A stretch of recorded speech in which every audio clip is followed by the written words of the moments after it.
surrounded by natural beauty. This is one of the world's great cool climate wine regions. In a few short decades, I've watched as Ontario wine regions have evolved into a dynamic industry.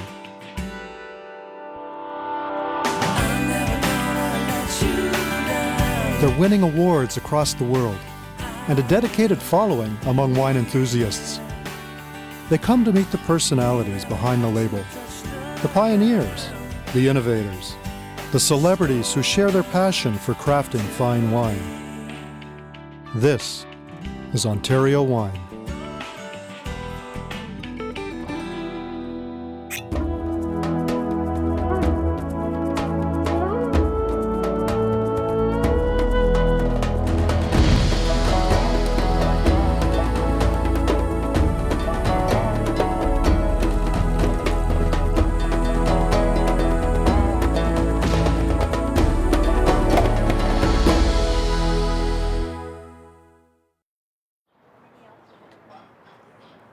I'm in Toronto for a special event, the Ontario Wine Awards.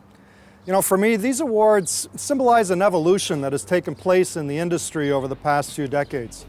Tonight we're going to recognize the talented winemakers who craft these great wines. They're the ones that have developed a new style of wine, the Ontario style. It's a unique expression of the soil, the climate, and the individuals who bring it all to life.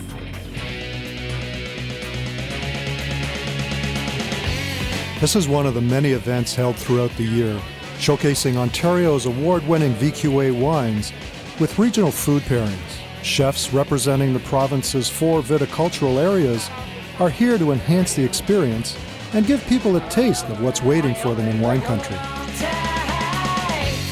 Today, there are more than 100 commercial wineries operating in Ontario, ranging from high-volume operations to small estate properties. In a few short decades, these visionaries have carved out a new industry along the province's southern border.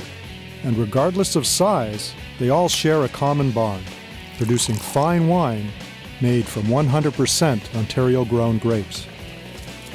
These wines bear the stamp of the VQA, a guarantee of quality and origin. From vineyard to glass, fine wine production in Ontario is governed by the VQAO, the Vintners Quality Alliance of Ontario. Independent tasting panels and extensive laboratory testing ensure the wines meet these high-quality standards.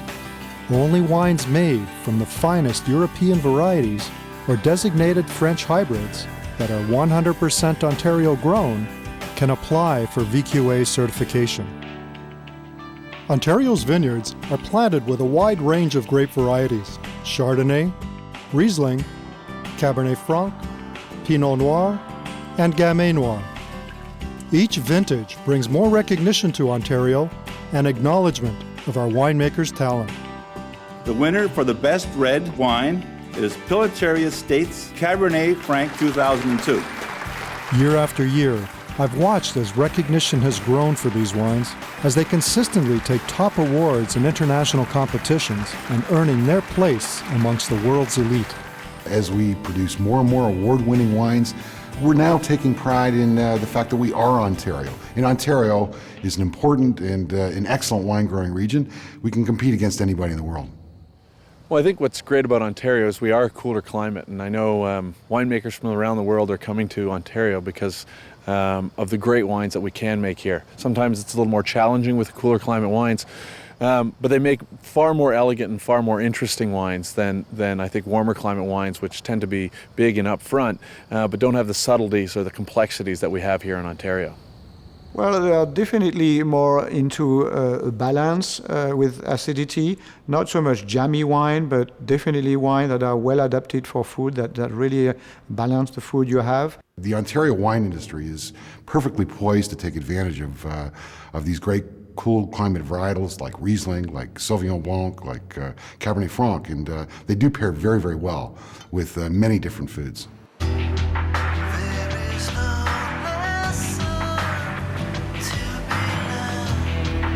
The recognition and appeal of cool climate wine styles is spreading worldwide. Even in warmer growing regions, producers are seeking out the cooler microclimates, similar to Ontario, in an effort to produce this food-friendly style. But it's not easy. This approach to viticulture often requires considerable investment in technology, drainage, and wind machines, as they battle increased risk from weather, pests, and disease. With cool climates comes one assurance: each vintage will bring new challenges. Very good, huh? I would say as far as growing grapes anywhere in Canada, we're probably the most challenged of any nation that grows grapes. We have to deal with a number of different diseases and insects, and a lot of cold winters and a lot of weather problems. We're practicing what you might call extreme viticulture here. We're on the edge of the grape growing zone in the temperate northern hemisphere, where Vitis vinifera, the noble varieties of Europe, can actually grow and thrive. Because we are a cool climate, we can produce these wines that just have great acidity and great balance between the acidity and the flavors that our grapes produce. So you've got to take the good with the bad, and again, it's not for the faint of heart. You know, one of the things about being on the edge like this is we make wines that are unique. They're not the kind of homogenized and industrially produced. That's not the kind of wine we make. We make wines that are really made on a small scale, and we're really letting Mother Nature tell us what we can do and what we can't do in any given vintage. We're tiny. We're tiny. We're not small, we're tiny. Tiny is the word. We'll never be as big as these other regions. But do we need to be? No, we don't. We're trying to reinvent ourselves as a quality industry, and the best way to do that is to remain small, focused. We're not about quantity, but about quality. And it has to be about quality, because Ontario's 7,000 hectares of vineyards produce less than half the grape volume of California's Napa Valley.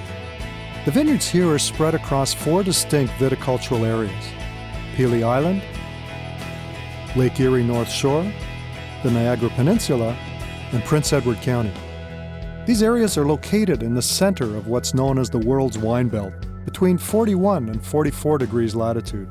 This is roughly the same as the great wine-producing regions of southern France, Spain, Italy, and California. Over 60 different grape varieties are planted here. This temperate zone is ideal for grape production. It's an area of the continent protected from extremes in weather by a unique geographic feature left behind by the